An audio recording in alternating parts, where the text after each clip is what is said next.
12ই October থেকে শুরু হতে যাওয়া ঘরের মাঠে দক্ষিণ আফ্রিকার বিপক্ষে ২ ম্যাচ টেস্ট সিরিজের জন্য দল ঘোষণা করল পাকিস্তান ক্রিকেট বোর্ড (পিসিবি). ঘোষিত ১৮ সদস্যের দলে রাখা হয়েছে একাধিক নতুন মুখ, আর নেতৃত্বে রয়েছেন টপ অর্ডার ব্যাটার শান মাসুদ। স্কোয়াডে ৩ জন নতুন মুখ হলেন আসিফ আফ্রিদি, ফয়সাল আকরাম এবং রোহাইন নাজির। অভিজ্ঞদের মধ্যে রয়েছেন বাবর আজম, রিজওয়ান ও শাহিন শাহ আফ্রিদিরা।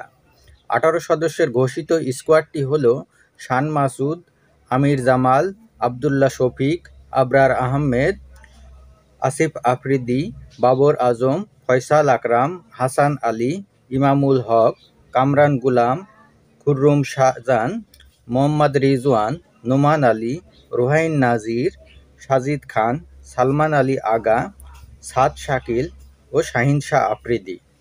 প্রথম টেস্ট অনুষ্ঠিত হবে লাহোরের গাদ্দাফি স্টেডিয়ামে ১২ থেকে ১৬ অক্টোবর। সিরিজের দ্বিতীয় ও শেষ টেস্ট হবে ২০ থেকে ২৪ অক্টোবর রাওয়ালপিন্ডিতে।